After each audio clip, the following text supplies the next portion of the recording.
answer some of these wonderful questions that Amy Axby Faulkner has asked for your Just Right group. And I thank you so much, Amy, for letting me have this opportunity. And you guys just all sound so cool in that group. I wish I could meet you in person. I wish we could all hang out together. Maybe someday we can.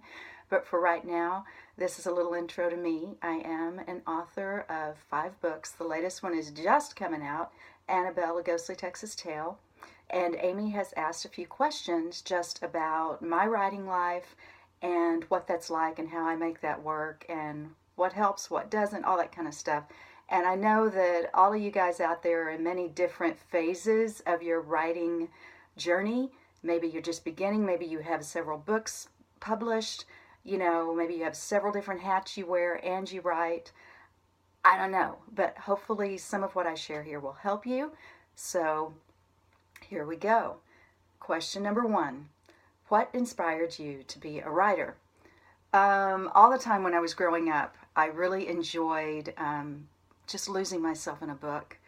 And whenever there were stresses going on or uncomfortable situations or just, a chance to relax, you could find me with my face in a book. I loved reading. And once I caught on to chapter books and how I could get lost in those worlds, man, I was reading all the time. Remember the little reader things that you would get at school to order books? Oh my gosh, I would have like 7, 8, 9, 10 coming in at a time for me, and I would devour them. It was just so much fun for me. So I never really thought, wow, I could be one of those writers. I just thought books were cool. Then later on in life, it got to be on my bucket list that yes, I wanted to write a book, and it was okay, I want to write a bestseller, and okay, but then I never really knew what to write about. I didn't have like a story exploding in my head, or I didn't have anything that I thought, wow, I'm so good at that, I should write a book about it. So I just sort of let that idea simmer, and it wasn't until I came to a point where I was desperate for God and had a lot of questions, lots of hurts, one of those crux moments in life, that I just went, I am going to pray every day for an hour, and God, I'm going to be there. You better show up. If you don't show up, I know you're not real, but whatever. I had a moment where I just had to go after God with all my heart, soul, mind, and strength. And about a year into that journey, I had the dream that inspired One Night with a Rock Star. And it goes on from there. But really, it was the idea of writing was a great one, but then the actuality of doing it was beyond me until there was a deep connection with God, and until it was like, God, I have to have you. And then it became, I have to pray and I have to write as much as I need to breathe. And then, we'll go on from there, because disciplines follow when your passion is so strong. So tell us a little bit about your latest book, Annabelle, A Ghostly Texas Tale. Well, Annabelle is a very patient book, because I first started writing the story for Annabelle back in 2007, and just crazy circumstances going on. I had another book that just literally knocked me off my feet, The Fall, Prophet Chronicles #1, and I had to get that finished, but it was such a crazy, once again, it was a spiritual journey, that it halted me about 3/4 of the way through writing Annabelle, and I had been reading it to my family as it went along, and my husband and kids were all like, Mom, that's my favorite story you've written. I love Annabelle. They enjoyed it so much. So I always knew I would go back. But life marches on so fast. Kids are growing. It got so busy. I had other things going on, learning about the whole publishing thing. And so I am just now bringing Annabelle out off of that back burner to present the novel to readers. So the story of Annabelle looks just like a simple ghost story on the surface, but there's so much more going on, and the themes are so much deeper. So you've got this old house that's run down, and it's been neglected and abused, and people have all these awful stories about it, how it got into that shape. But then you have this family who comes along, and they are very similar to the house. They've been used and abused by life, and they're just tired and about to literally implode. So it's very allegorical in a way, and the themes of God's restoration, God's redemption, how God sees treasure in in what we, even talking to ourselves, in what we have just marked off as junk. So, as you can see, the story is very powerful to me. And every time I would open up Annabelle over the years and read it, I would always end up, crying and just it hitting me all over again on a different level. And anyway, so next question. What is your hope or prayer for anyone who reads Annabelle? Because I'm taking these questions out of the order because this leads so perfectly into this next part. My hope and prayer of anything I write, even though it may look like I write all kinds of genres, from biblical fiction, almost sci-fi, fantasy, to inspirational romance, to memoirs, and now to ghost story or suspense, which is Annabelle. It looks like they're just all these different genres with nothing in common, but the common thread is God. And the main thing I pray that readers will get out of my books is an immersion into God's presence. Is that too much to ask? I pray that when people read the words, when they connect with the characters, that they will just have God envelop them in His presence. And that as they read about other characters, maybe there's issues and things of their own that are brought to the surface that God can then deal with. And anyway, that's my pipe dream, that angels just attach to these books, and that when people read the words, they connect and they are inspired, and there's healing that goes on between them and God.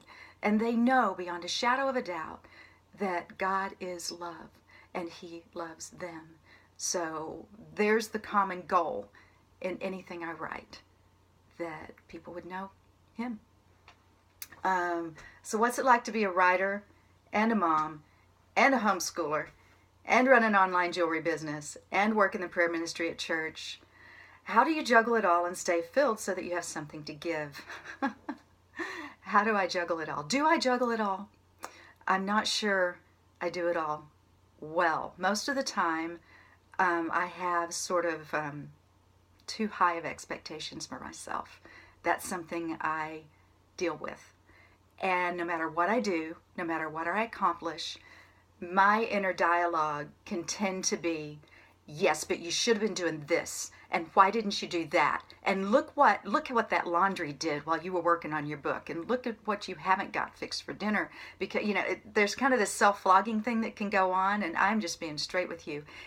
It's difficult, and yet the goal and the inspiration and the joy of connecting with people and that occasional review or that occasional face-to-face conversation with somebody who's read the books, and just praying with somebody at church with the prayer team, and just seeing God touch them, it's beautiful. And then seeing my kids grow. Does it work for a mom or homemaker ever cease? No.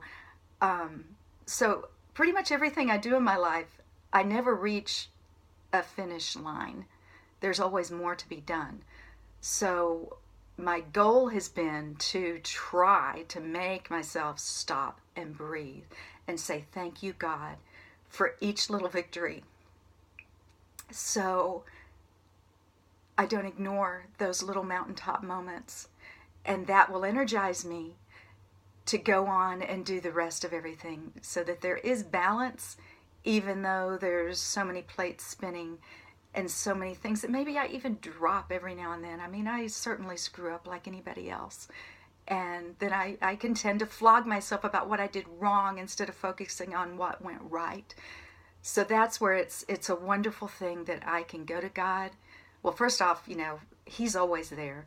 Second, I have a husband who's very forgiving and very supportive. And that's where I can go. I can get a hug from my husband. I can get a hug from God. And I can get that sense of God's pleasure that kind of helps me quit running on that little hamster wheel, and helps me to remember what it's all about. That it's about Him, not me. And that even if I fail, He can do something good, hopefully, with my mess even, but certainly with what I put my heart and soul into and what has been committed to him on every level, just like that scripture. In all your ways acknowledge him, and he will direct your paths. It doesn't say he'll never let you mess up, he'll never let you make wrong choices, but he will direct you, and he'll give you light for that next step. So next, what advice do you have for aspiring writers and creatives? I would say creativity needs to come from the Creator, who is God. He created all to begin with, and everything else from then on has been, people or other spiritual beings trying to pervert or take over what was already created. So I would say, first and foremost, connect with the Creator. He's the one who made you. He's the one who has the manual to help you figure out what's going on inside and why you were created. What was the purpose that you were put on this earth for? Is it for painting? Is it for teaching? Is it for dance? Is it for writing? Raise wonderful kids. Just be kind to those who are displaced in this world. Help the homeless. Whatever that is, he's the one who knows. And he's the one who created you and knows how you tick and knows what will bring you fulfillment. Oh, can you tell I kind of love him a lot? So that would be my first recommendation, because honestly, I did not tap into, I felt like, what he had for me until I was desperate first for him. Sorry, guys. So that would be my recommendation. Seek first him, his kingdom, his righteousness, and the creativity flows from there, from who you're connected to, not from you. And that way the what is accomplished through what you create is pleasing to him, is according to his will, is honoring his kingdom and not just building your own. So hope you made it through all of that. If you didn't, I hope there was something in there that helped you. I would just say keep praying, keep seeking God, and let that flow. It's connect and flow. Connect with him and flow. Connection comes first, then the flow of creativity. So blessings on you guys. Blessings on what you're creating. And have an awesome day. And thank you, Amy Axby Faulkner, for letting me join you guys on Just Right. God bless.